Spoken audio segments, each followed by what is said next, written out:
राजीव, सोनू और बबलू तीनों ऐसे दोस्त थे कि अगर किसी दिन भगवान गलती से पूछ लेते कुछ वरदान चाहिए तो ये तीनों एक साथ बोलते, बस दोस्ती बनी रहे, बाकी तो हम खुद ही बर्बाद कर लेंगे। तीनों शहर की नौकरी, बांस की झाड़, ईएमआई की टेंशन और रिश्तेदारों के तानों से तंग आ चुके थे।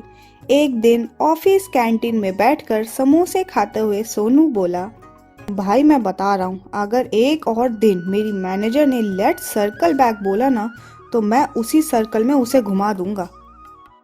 भाई तू तो फिर भी ठीक है, मेरी तो एचआर ऐसे बात करती है जैसे मैं इंसान नहीं वाईफाई हूँ, जब चाहे ऑन जब चाहे ऑफ। भाई लोग, ये जिंदगी नहीं है, हमें ब्रेक चाहिए, असली वाला ब्रेक, बिना मीटिंग, बिना नेटवर्क, बिना ईएमआई के। तो फिर चले गाँव। किसके गांव?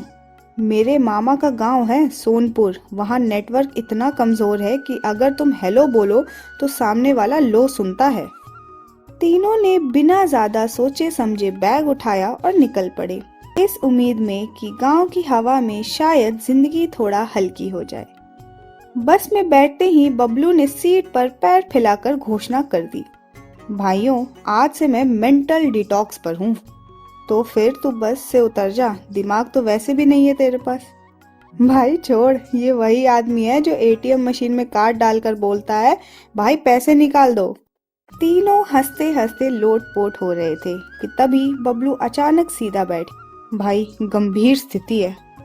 क्या हुआ भाई? मुझे लघु शंका। तो कर ना। बस में?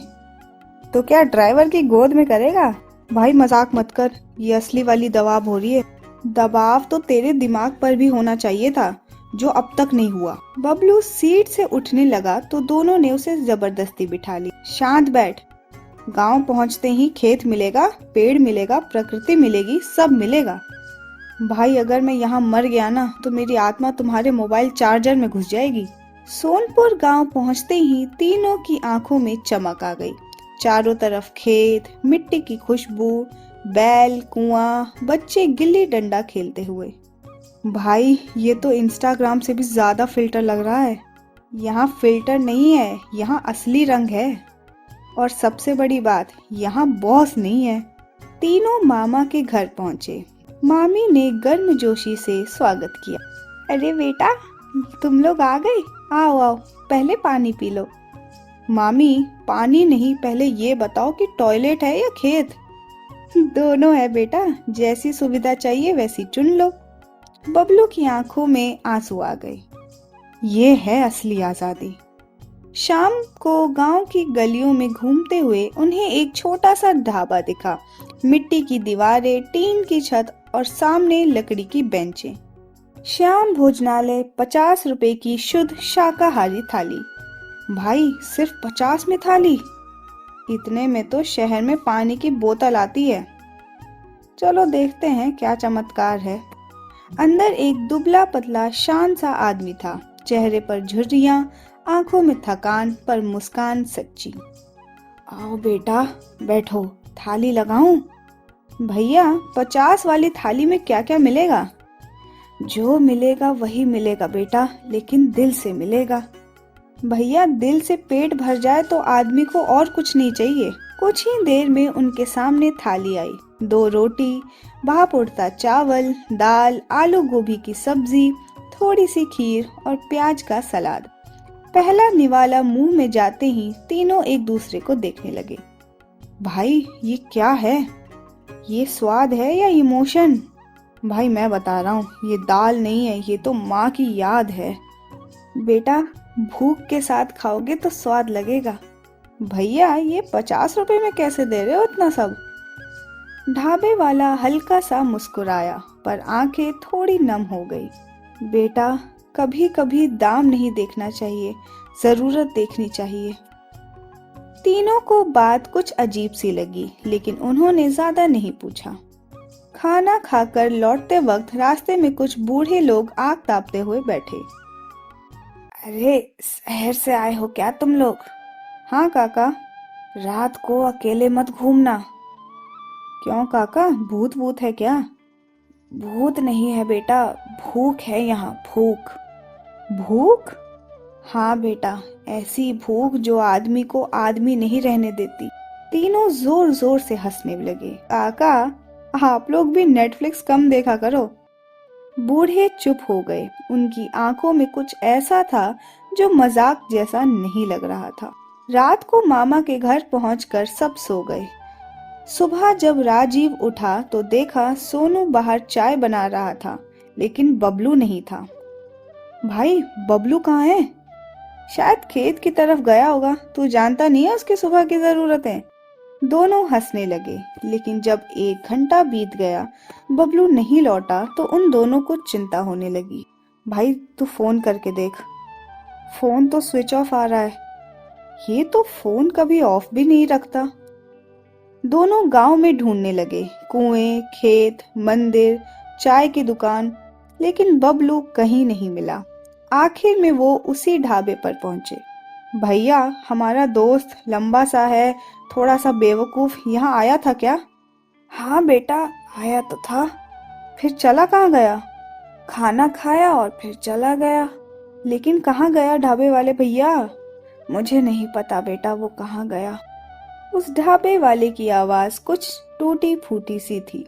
गांव वालों से पूछने पर जवाब और भी डरावने मिलने लगे। एक औरत ने उन दोनों को ये बताया कि पिछले महीने में भी एक लड़का ऐसे भी ही गायब हो गया था बेटा। तो गया कहाँ आंटी? किसी को नहीं पता, बस चला गया। भाई, ये कहानी सीधी नहीं लग रही मुझे। हाँ यार, और वो ढाबे वाला भी कुछ छुपा रहा है, मुझे ऐसा लगता है। तभी राजीव को याद आया कि बबलू की आखिरी लोकेशन फोन में देखी जा सकती है। भाई रुक, मैं ट्राई करता हूँ। कुछ सेकंड बाद उसकी आंखें फैल गई। भाई, आखिरी लोकेशन उसी ढाबे की है।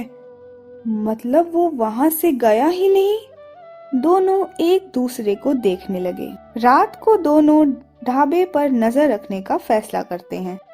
भाई, अगर ये फिल्म होती ना तो अभी बैकग्राउंड म्यूजिक बज रहा होता, धूमता ना ना ना ना ना, धूमता ना ना ना ना ना। भाई, मजाक बंद कर, दिल वैसे ही तेज धड़क रहा है मेरा। रात के करीब 11 बजे ढाबा बंद हुआ। ढाबे वाला पीछे के रास्ते से निकला और जंगल की ओर निकल पड़ा। भाई, पीछा करें क्या? और कोई ऑप्शन दिख रहा है तुझे? दोनों चुपचाप उसका पीछा करने लगे। थोड़ी दूर जाकर उन्होंने देखा कि कुछ लोग वहां पहले से ही खड़े हैं और उनकी बातें सुनाई दे रही हैं। आज फिर 2 लोग खाने आए थे ना, एक गायब कर दिया। 50 की थाली बहुत सस्ती पड़ रही है हमें, लेकिन जाल बढ़िया काम कर रहा है। भाई, ये क्या बोल रहे हैं? गायब कर दिया मतलब बबलू? तभी ढाबे वाले की आवाज सुनाई दी। बस छोड़ दो अब, मैं और नहीं कर सकता। वो लड़का बहुत मासूम है। मासूम? भाई, बिजनेस में मासूमियत नहीं देखी जाती, समझे? दोनों से रहा नहीं गया, वो झाड़ियों से बाहर निकल आए। कहाँ है हमारा दोस्त? सब चौंक गए। कौन हो तुम? जिसका दोस्त तुम लोगों ने उठा लिया है वही है हम। ढाबे वाला जमीन पर बैठ गया। माफ कर दो बेटा, मैं मजबूर था। मजबूरी में आदमी दूसरों को गायब करता है अंकल? ढाबे वाला जोर जोर से रोने लगा। बेटा, मैं बहुत गरीब हूँ, मेरी पत्नी बीमार है, इलाज के लिए पैसे नहीं थे। ये लोग आए और बोले खाने में एक खास पाउडर मिलाओ, लोग ज्यादा आएंगे, पैसे ज्यादा मिलेंगे। और जो लोग सवाल पूछते वो, उन्हें ये लोग ले जाते हैं। और बबलू? उसे पुराने गोदाम में बंद कर दिया है, वो ज्यादा सवाल पूछ रहा था। दोनों ने तुरंत पुलिस को फोन किया। गांव की पुलिस पहले तो टालने लगी, लेकिन जब उन्हें लोकेशन और सबूत बताए तो वो मान गए। भाई, अगर आज बबलू को कुछ हो गया ना तो मैं जिंदगी भर खुद को माफ नहीं कर पाऊंगा। कुछ नहीं होगा, दोस्ती ईएमआई नहीं होती जो टाइम पर ना भरो तो टूट जाए। पुलिस के साथ मिलकर वो पुराने गोदाम पहुंचे। दरवाजा तोड़ा गया। भाई लोग, अगर ये सपना है तो उठाना मत। अरे सपना नहीं है बे, तेरी किस्मत है। बबलू कमजोर सा कोने में बैठा हुआ था। भाई, तुम लोग आ गए? मुझे लगा था आज मेरी जिंदगी बस 50 रुपए की थाली बनकर रह जाएगी। भाई तू इतना सस्ता नहीं है। पुलिस ने पूरे गिरोह को पकड़ लिया। ढाबे वाला जमीन पर बैठा कांप रहा था। माफ कर दो बेटा। भैया 50 रुपए की थाली ने हमें जिंदगी की कीमत समझा दी, पर इस तरह नहीं समझनी थी।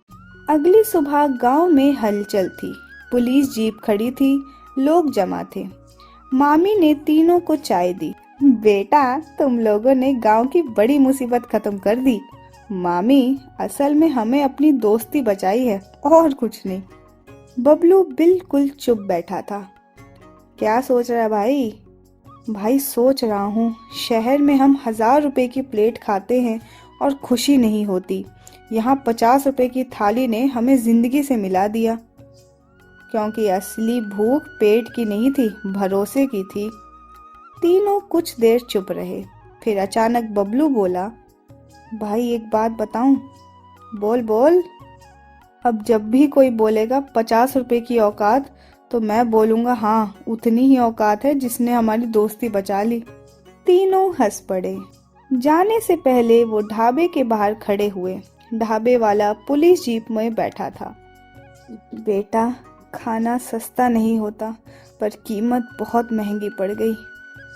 भैया कभी कभी इंसान सस्ता रास्ता चुनता है और वही सबसे महंगा सबक मिलाता है। बस में बैठते ही सोनू बोलने लगा, भाई इस ट्रिप से हमने क्या क्या सीख लिया। यही सीखा कि भूख चाहे पेट की हो या जिंदगी की, गलत खाना हमेशा नुकसान ही करता है। और ये कि दोस्ती अगर साथ हो तो 50 रुपए की थाली भी जिंदगी बदल सकती है। बस आगे बढ़ गई। गांव पीछे छूट गया, लेकिन तीनों के दिल में वो थाली, वो रात और वो दोस्ती हमेशा याद रह गई।